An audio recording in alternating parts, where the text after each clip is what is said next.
welcome to JCS Television Mascot Roundup. We have a variety of guests tonight, so let's get started. Who's up first, Tatum?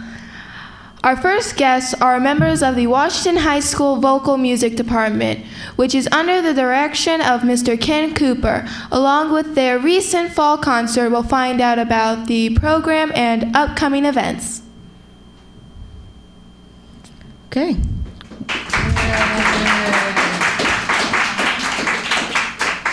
That was for you. Welcome. Thanks for being on the show. So you guys are the presidents. Yep, we are the Sounds presidents. so official, like, I'm the president. As the president of each choir, what are your responsibilities? As the president of the chamber choir, I more or less act as like a representative of the choir as a whole, like in social events, like public outings, or just in school. I know when we go to public events, I'm in charge of taking attendance, making sure everyone's present. It's a nice job. Yeah, and I'm the president of the show choir. And for show choir, it's kind of the same thing, kind of keeping charge of the choir, like making sure everyone's comfortable with what they're doing, taking attendance, big part of the job, things like that. Nice. In order to get in the show choir and chamber choir, there's an audition, correct? Yes. Can you tell us what sort of things you do in said audition? Well, for show choir, there are multiple workshop dates. There's usually about 2. And to audition, you have to attend at least one of them. And there you learn the dance, and then you sign up for an audition time, and you dance and sing, and then there's a brief interview. Do you dance and sing like alone or with? Alone. Yeah. Alone. Yeah, in front of some judges. So yeah, Nice. pretty exciting. Or, sorry. Yeah, go ahead. For the No, chamber yeah. choir audition, you have to do a few rhythm exercises, some sight singing, I think a tonal memory exercise, and you have to perform a vocal audition as well.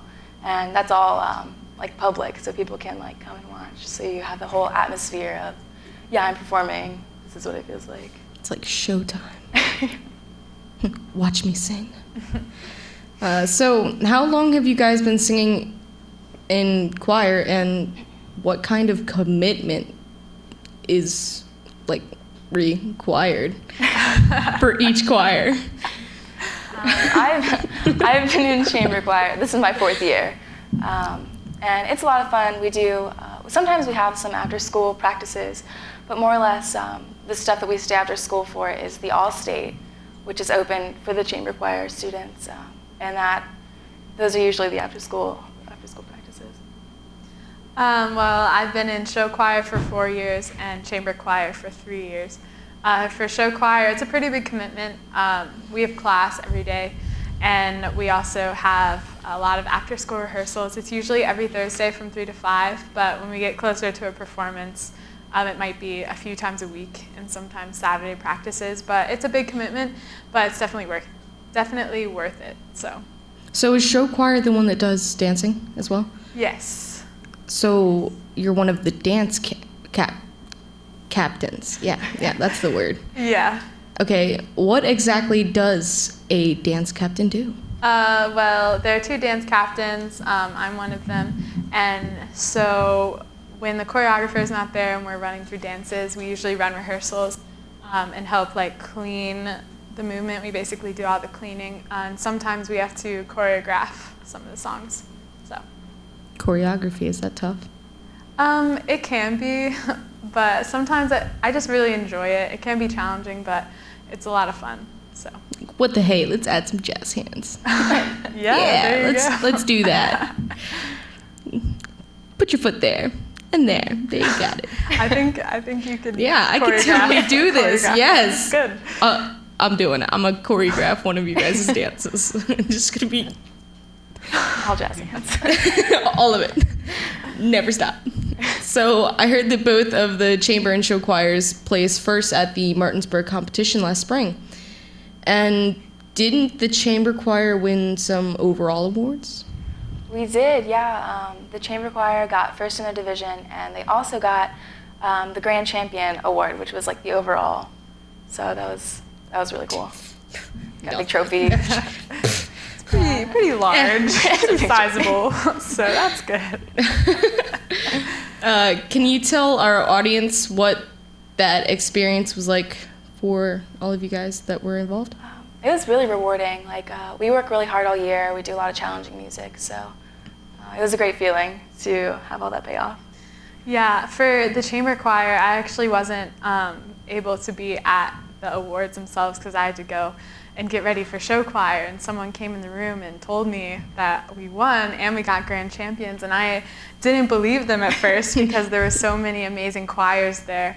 But it was really rewarding and awesome to see the fruits of all of our hard work throughout the year. So it was awesome. So there are a lot of screaming. Yeah. Actually, I was really in shock, and there were a lot of the other girls in show choir that were like, "Oh my gosh, you guys won!" I was like, "We did." Us? Are you sure? Yeah. Are you guys gonna go back again? Yes. We are, yeah. Yay. Hopefully to winning it. So both the show and chamber choirs do a lot of public performances outside of school. What events do you guys have coming up this holiday season? December 13th, the chamber choir is participating in the Harper's Ferry Old Time Christmas, and that's usually a big event for us. It's a lot of fun. Our concert's coming up too, our winter concert. Yeah, December 16th is our winter concert, which will feature all three of the choirs, the mixed choir, chamber choir, and show choir. So we have that every year, and then the show choir also does a performance at the Senior Center. And then I know in the past we've also performed at the Moose Lodge, so that's interesting. Yeah. Yeah. Okay, so you said that there are 3 choirs. Yeah. What's the difference in the kind of music that each choir sings, like the diversity? The chamber choir more or less sings more challenging pieces. Most of the time it's a cappella, so it doesn't have accompaniment. Would you like to tell people what a cappella is? It's music without like piano or some other kind of instrument to accompany the singers. Oh, we have a clip. Oh, joy. Let's show that clip.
So, do you guys want to talk about what we all just saw? Like, each different performance? Like, explain maybe a little bit about it, maybe? The first group that was there was the mixed choir. And that one you can just sign up for on your schedule and you can join. They do, what pieces do they do? A lot of different kinds, usually more well-known pieces. They did the best day of my life, this past concert also, with Deo Gracias. It's a Latin piece. Yeah. Sure. Get it? That was the song that they just did. Yeah, the second group was the chamber choir, and that was Drift Away, which is probably a song that most people are familiar with. Yeah, we're all singing it in our heads. That's a lot of fun to do. Yeah, and then the third group was the show choir, and that was a portion of our competition show this year, which will be titled Into the Circus, and it's kind of like a freak show kind of thing. So that was a little portion of it, and of course there will be more. But yeah, we usually do more pop music. We usually do a ballad too. So yeah. So let's focus on you two. Just you two. Okay. I heard that you both are auditioning for All-State Chamber Choir this year. Could you tell us about that process? Yeah, we're both auditioning for All-State. Actually, it's coming up soon. The ACTA one, we audition this Saturday, and that one has a bit more of a rigorous audition process. Actually, Mr. Cooper and I counted up the hours that we spent practicing this music, and it came to approximately 38 hours over the past, I don't know, like month and a half, something like that. It's a lot of work. It's a lot of hours. The songs are in different languages. There's like 5 different languages, so that's fun. Yeah, I actually participated in that All-State last year, and it's a smaller choir. They usually only take about 8 of each voice part throughout the whole state. And luckily, everyone that auditioned from Washington last year was accepted, so that was really cool. Nice. But it's definitely a great experience. It's one of the biggest factors that inspired me to want to major in music education and continue on with choir after high school. So it's definitely a really rewarding experience. It's a lot of work, but it's worth it. Nice. Okay, so what other activities are you involved in here at Washington High School? I am in the French club and the Key club, and I am also the president of the 4-H club here at school, as well as being in choir. Yeah, well, I'm in chamber choir and show choir, obviously. And then What? What? And then I'm also the vice president of the Key Club, service chair of the National Honor Society, and I'm a member of the dance ensemble. Nice. Let's give them a round of applause. What do you each enjoy most about being in choir? Well, we do spend a lot of time together, like after school and in like public activities where we go out and perform. So to quote Miss Marcus, we're kind of like a microcosm community. Like we're all pretty close, and I just really enjoy that sense of community, and everyone else is just friends. Yeah, I've definitely enjoyed and loved all the friendships that I've made throughout the years of being in choir. But I've also enjoyed like how it's grown me as a person. It's given me a better work ethic and helped me to strive for what I want to achieve. Like All-State is a big one. Working hard to achieve that goal of making All-State. So I'm really glad that I was able to be part of the choir, choir all 4 years of high school. And I'm really excited to see how I'm able to continue with that after.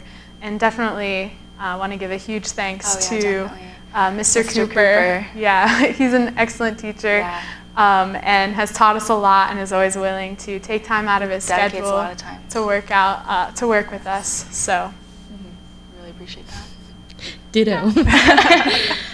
Well, that sounds amazing, and we are all glad that you sing. I know I am. Thank you. I just want to say thank you, and we hope that you can come back and perform for us sometime. All right, kick it.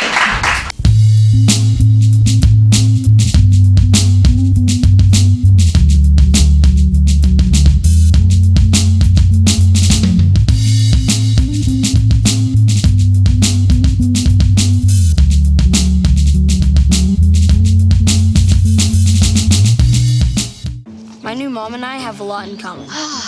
The great outside. We both love the outdoors. So shiny. That's not a flower. We both love geology. Oh, look. An igneous one. That's not a rock. And she knows a lot about wildlife. A labradoodle. That's not a dog. Hanging out has been kind of fun. You don't have to be perfect to be a perfect parent. Thousands of kids in foster care will take you just as you are. Can you help me with this? My new dad teaches me all kinds of stuff. Sure. He helps me with homework. That would be 3.6795. Thanks. Yep. He helps me with my decision making. I wouldn't use this one. Ever. And he's even teaching me how to drive. And that's why cars have bumpers. I'm learning so much. You don't have to be perfect to be a perfect parent. Thousands of kids in foster care will take you just as you are. A boy born in Joplin, Missouri was fascinated by anything with wheels and a motor. The odds of him going on to fascinate millions with his talent? 1 in 260,000. The odds of this born racer having 157 career top 10 finishes in NASCAR? 1 in 125 billion.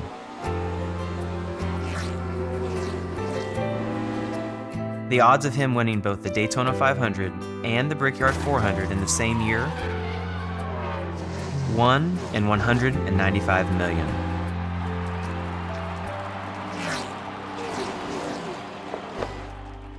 The odds of a child being diagnosed with autism? 1 in 68.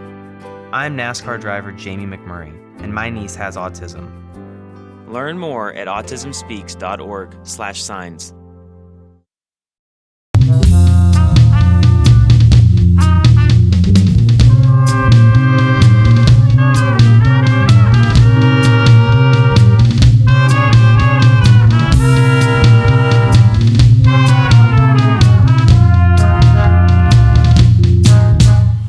Okay, welcome back. If you're just joining us, you're watching Mascot Roundup on JCS Television. So, Tatum. Our next guests are Mrs. Tara Aycock, principal of Page Jackson Elementary, and Mr. Tanner Haid from the Cacapon Institute. They are here to talk about environmental and educational activities occurring both at Page Jackson and around the Eastern Panhandle.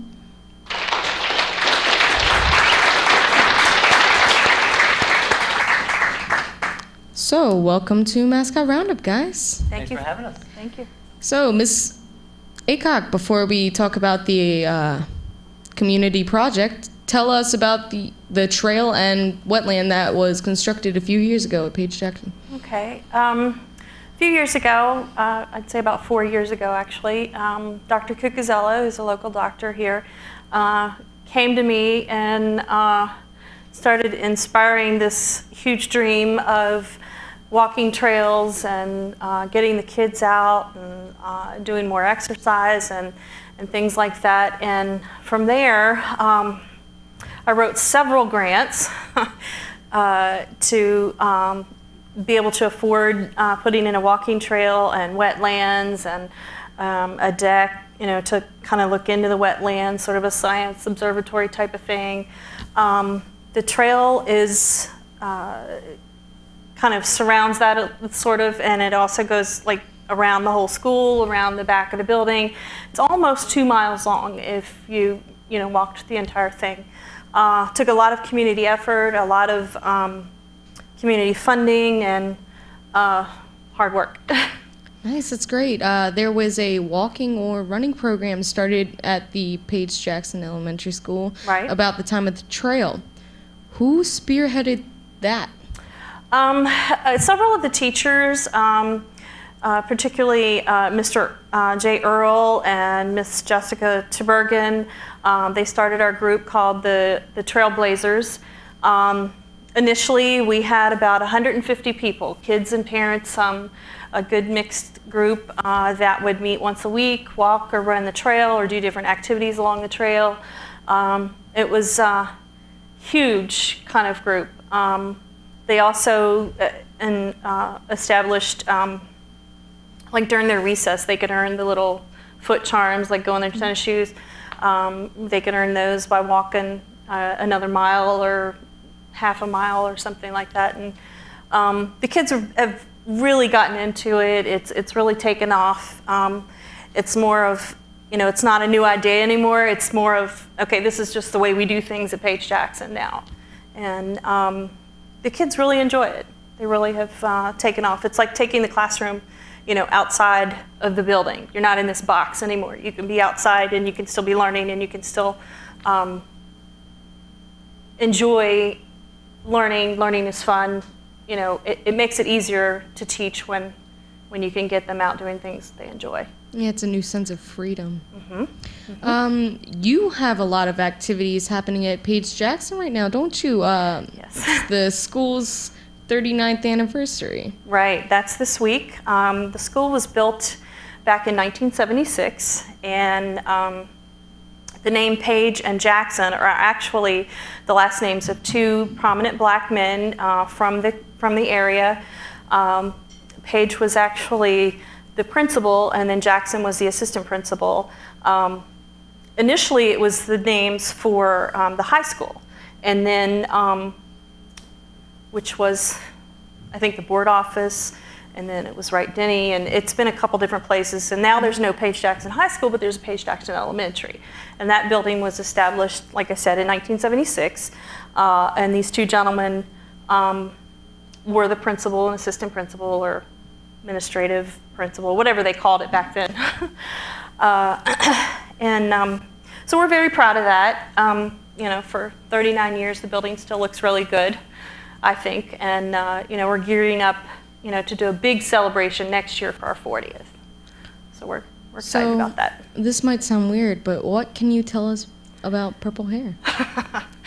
Okay, the challenge for the last 2 weeks has been a readathon with the children. And as you know, or can guess, a readathon is where they log the books that they've read and how many minutes they've read, and then they take donations or pledges towards their minutes or hours. And the deal is that if they get to $6,000, I will dye my hair purple. Like permanently? Like.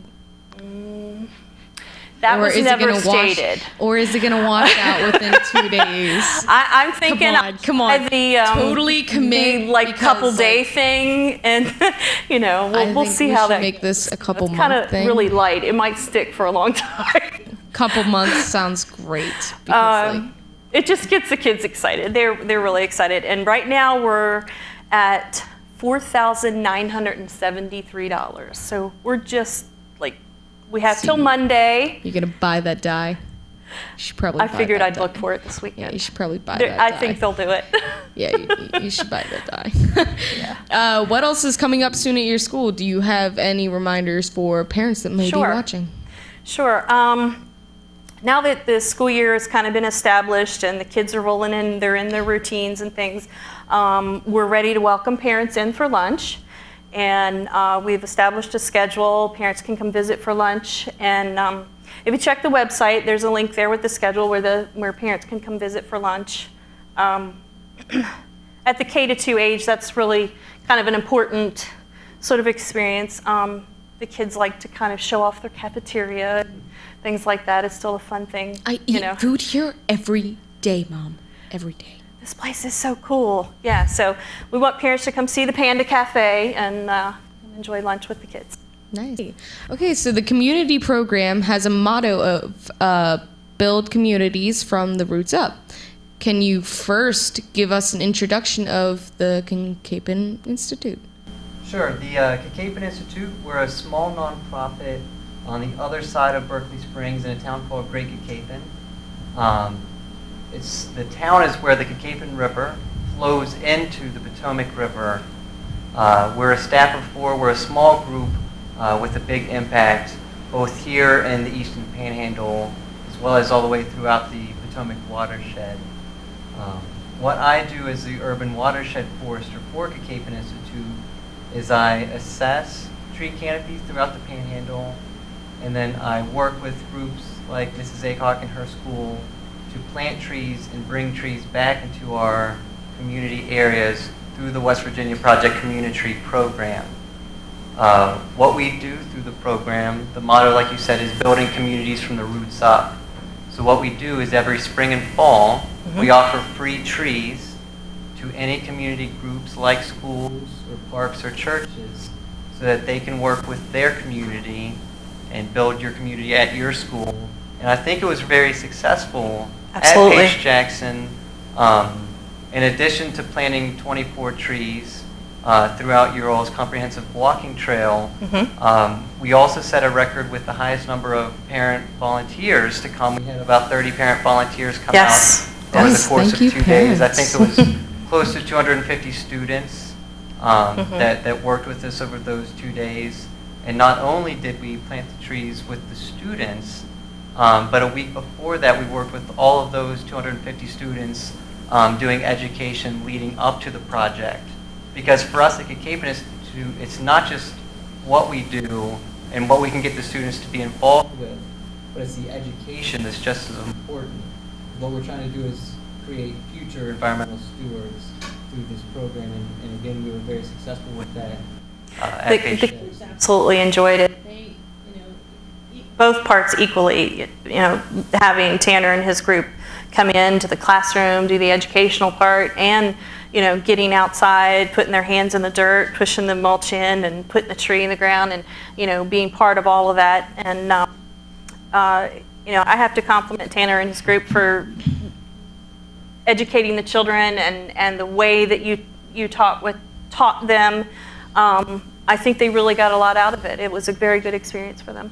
Sounds very educational and dirty. Playing in the dirt. Oh, it's fun. It's good. It's fun. Have you played in the dirt too? Absolutely. Yes. I was out there. Were you the first one out there? Yeah, let's get in the dirt. Yes. Let's plant some trees. Yes. Yes.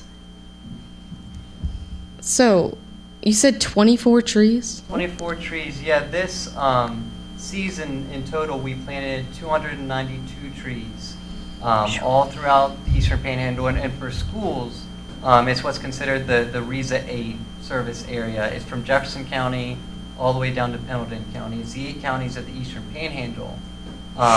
Why that's important to us is those 8 counties are West Virginia's portion of the Chesapeake Bay watershed. And what that means is that any drop of water that lands on our land here in the RESA 8, so in any of the schools on RESA 8 property, that water is going to run downhill, meet local streams, flow into rivers, and eventually reach the bay. And so what we want to do by planting trees, in addition to providing education and great, meaningful learning experiences for the students, is we ultimately want to provide environmental benefits through reduced stormwater runoff pollution. So what's that to say is as these trees grow and age and get bigger, their leaves are going to capture more rain. The roots are going to soak up more water. We're going to reduce water running off of our buildings and our roads, our parking lots, other impervious surfaces, so that that water doesn't pick up pollution and become a problem for not just our streams, but down to the Potomac and all the way to the bay. Right. So although we were planting trees here, 24 trees at Paige Jackson, 292 throughout the Eastern Panhandle, we're solving local problems. But we're also fixing bigger issues as well and connecting our students here in Jefferson County in the RESA 8 service area with their large community throughout the Chesapeake Bay watershed. So, about the project itself, what would more schools joining help? Like, the more the school, what would that affect? The more schools that we have participating, and what we've seen since we started in 2012 is that we do have kind of a snowball effect where we do have more groups signing up. So far, since 2012 when we've started, the Capon Institute has, when we started Community Tree, we've been around since 1985, but since we started the Community Tree program and our other major program called Potomac Headwaters Leaders of Watersheds, which takes a similar model to what you all do here with JCS Television. It's a student-driven program where the students learn about critical issues and then they work to solve them in their community or at their school.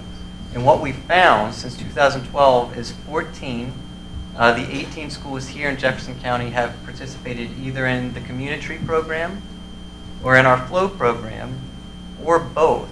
So in cases of some schools That's like impressive. Wildwood Middle School or Charlestown Middle School, H. Jackson Elementary School soon. We're going to do it again in the spring. Can say we haven't just planted trees, but we've also done other educational programs, installed rain gardens or rain barrels.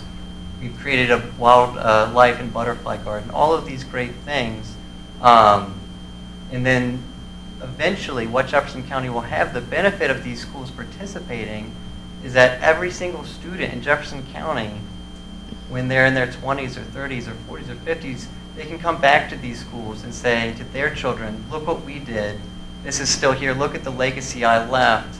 So we're creating future environmental stewards, but we're doing it in a way that doesn't seem, to the students at least, like it's really drudging and It's really not a chore. It's not a chore. It's something where they can get It's a outside and learn. privilege. One of your teachers told me, I want to bring my students out more often. They're never this good.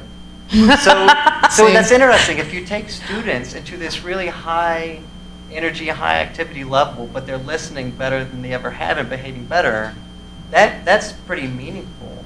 The students, we're providing them something that they can't always get just from sitting at a desk. So they're learning things with their teachers or with us, but then they're applying those. And it's the application of what they learn that's meaningful. And that's really exciting for us, and it's exciting for principals and teachers that you all can provide that as well. Right. So you mentioned the Flow Project. That's it's the Potomac Headwaters Leaders of Watersheds program. That's right. Say it 3 times fast. No, I can't even say it 1 time slow. Like The Potomac Headwaters Leaders of Watershed. Yes, that's our. You say it 5 times fast. That's our premier education program. So even with community, we plant trees and we do education. The educational component for our flow programs is more robust, and like I said, similar to the JCS television model, it's student-driven. Yeah. So the students get to learn about issues that they care about, issues that are impacting them at their school, and then work together with our technical guidance to solve those problems. A good example is Charlestown Middle School had a problem with water running down off their roof, down their gutters, and pooling on their sidewalk and creating this big pool of water that caused unsafe walking conditions, especially in the winter. Yeah. So they called Capon Institute. We worked with their students. They created a rain garden as well as installed 2 large cisterns and solved that issue. But they solved it in a way where they learned. They solved it in a way that they have a good solution now all the way down to the Chesapeake Bay. All of that storm water that was pooling and running off is now staying on campus. And that water, instead of pooling, is feeding native plants. So they have native plants as well in that rain garden. So all in all, it's a win-win for everyone. And that's the goal of that program. Mother Nature must be really happy with you at this moment. We hope so. I think everyone does. So how many schools have participated in conservation projects in 14 of your all schools here. And what I would say for any of the principals or teachers, parents, even students at schools, if you haven't worked with the Capon Institute, give us a call. Or you can call people you know, another principal. If you're a principal, you want to say, Ms. Aycock, how did this work out for you and your students? Sure. Or you can call another teacher that you know at a school that we've worked with. And again, it's our goal that we can say, after a couple years, we've worked with all of those schools. And the flip side is that the principals or the teachers or the parents can say, we're proud to have provided this partnership by working with groups like the Capon Institute. Because the most important thing here with all of these programs that we provide as a nonprofit is that everything we do for schools is free. Right. There wasn't a cent that Mrs. Aycock had to put into this project. It wasn't even that the school had to put up money and get reimbursed later. It's absolutely free for every school that we work with. So there's no barriers in, financially on the school for these sort of project. That was one of the things that drew me to this grant. There were no strings attached. You know, all you had to do was be there, be part of it, help plant the trees. You had to put some muscle and labor into it and pick things up and, you know, deliver things and, you know, pick the trees up and bring them to the backyard of the school. Absolutely no money was involved. And 24 trees, the stakes, the mulch, you know, the assistance in putting them in, digging the holes, all that, you know, that's all we had to do. It wasn't the cost of the trees or the cost of the materials or anything like that. Very good project. What kinds of projects took place at different schools? Like, do you look at what's around the schools and use those resources for, like, knowing what project to use where? Sure. What we do when we visit a school is we walk around with the head teacher or the principal, whoever's really involved, and what we very often find are our schools are built in very similar fashions. You have a large building, you have a large parking lot, and you have lots and lots of open mowed grass. And there is a dollar value that is put annually on mowing that grass. And what we do when we try to work with teachers or principals in planting these trees and figure out where to plant is to figure out where you have to mow. So an example would be a track or a soccer field or other areas that are used recreationally. But what we can also do is say, how about if we plant some trees, for example, at Page Jackson along your all's walking trail, right, and figure out, like you asked, what resources the school has and increase upon those. With the walking trails as they are, or as they were, there were very few trees. So if you can imagine, in the spring, summer, even in the early fall, very hot. So not only are we providing educational opportunities, but we're providing, on the day of the tree planting, we're also providing future educational opportunities, so you can use the trees for educational purposes into the future as they grow, as well as just for the sheer recreational value of them, or just the aesthetics of how much nicer it'll make the school look. Mm-hmm. So it's on a site-by-site basis looking at each school, but very often, especially for schools that have a large footprint, 10, 20, 30 acres, there's always room to plant trees and bring trees back into the school environment.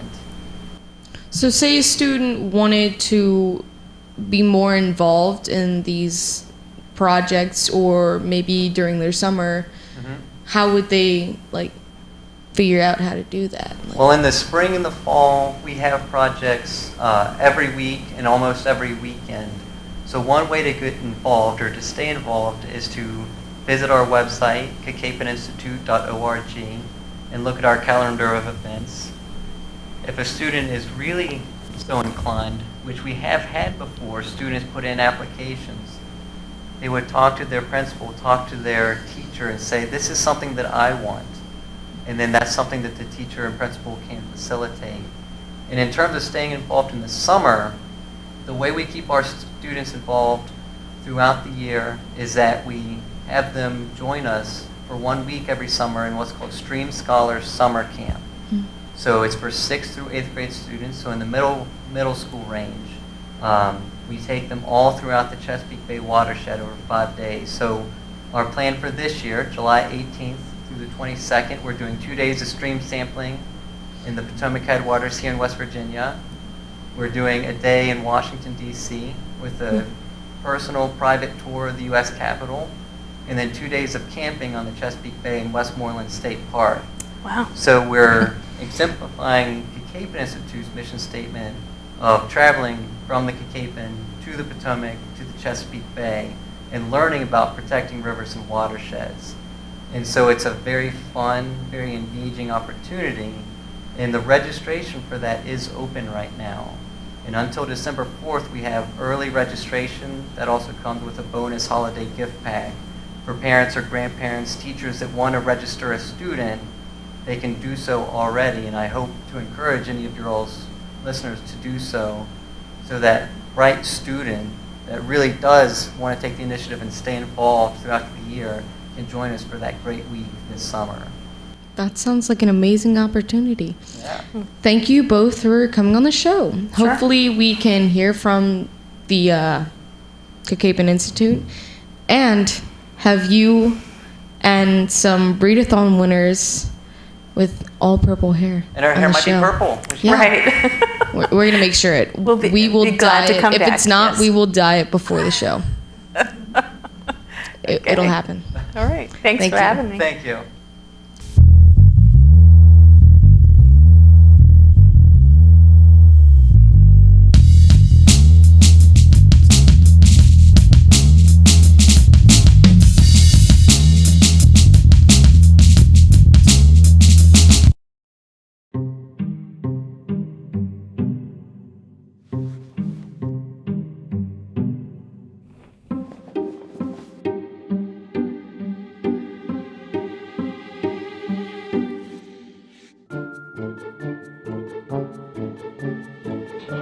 The smallest moments can have the biggest impact on a child's life. Take time to be a dad today.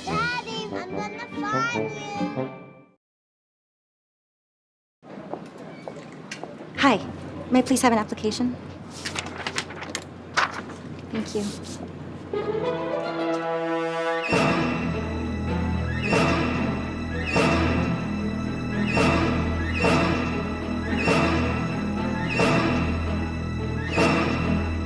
Skip the drama. Get your diploma. Okay. Take that first step towards a better future. Find free adult education classes at finishyourdiploma.org.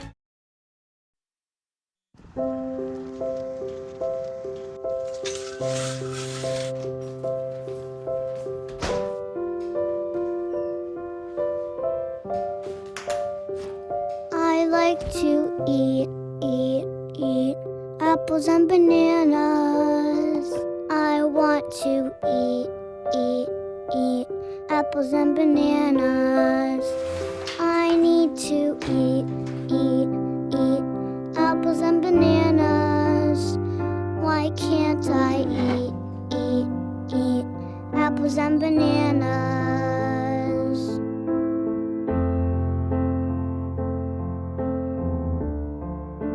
One in 5 children struggles with hunger in America. Support the Feeding America nationwide network of food banks to help provide meals to those in need. Join us at feedingamerica.org.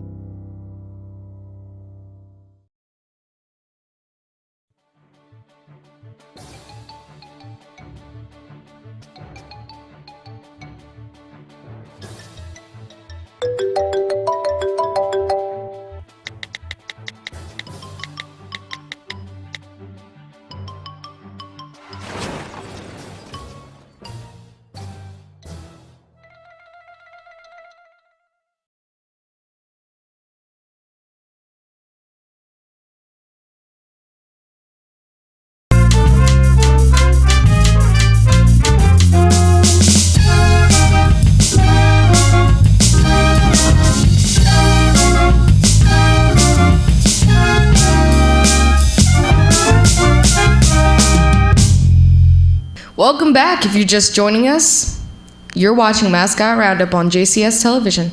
So, Tatum, who do we have? Our next guest is the Charlestown Middle School Panther TV. Please welcome the Panther TV team.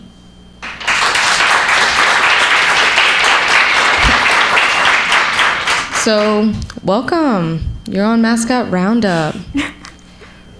Tell us about Panther TV. What is it? It is a broadcasting show that we, for announcements for the entire school. We have TVs in almost every room, and it shows announcements and stuff like that. Okay, so we're going to ask each of you a question. It's going to be the same question. So, that's great. So you're going to start. What is your role in the production? You want to specify that everything? There's a pretty broad span of things that can go under that. I do tech and edit mostly, and every once in a while I become an anchor. You should meet Mateo. He's our tech boy back there. Yeah. Okay, what's your role? I'm an anchor, but I'm learning tech right now. Same. I'm an anchor too. What about you? I do the camera. I'm occasionally an anchor, and I write the script. Nice. I'm tech, but occasionally I'm an anchor. So can you all anchor? We learned that this year. Nice. Nice. Okay, so let's switch gears. What's special to you about Charlestown Middle School? The fact that it has a broadcasting thing. I mean, not many other schools have it, and to the extent that we have, like other schools' setup, ours is pretty complicated compared to many other schools. Like ours? No. You'll get there one day. Eventually. Can you guys name anything cool the staff has done for the students at CTMS? Halloween. We got told we weren't allowed to dress up, but when we came to school, the principal, Mr. Seitz, was dressed up as Gru from Despicable Me, and all of the teachers dressed up as minions. Nice. I think that they rocked Halloween right there. Are there any positive changes at CTMS this year that you would like to share with us? Anybody? Not all at once. Probably the behavior that the students, I don't know, I can't think of the word. It's not there. It happens to me so much. I'll be like, that word, you know what I'm thinking. Last year, the students had a high behavior policy problem. They had a high behavior problem, and this year, each year, it gradually gets better. And this year, we've treated them with a cup full of a bracelet, different like treasures or toys that they can get if they don't get in trouble. So like rewards, like a reward program. Pretty much. So most of you will be attending Washington High School next year, I presume? Are you looking forward to it?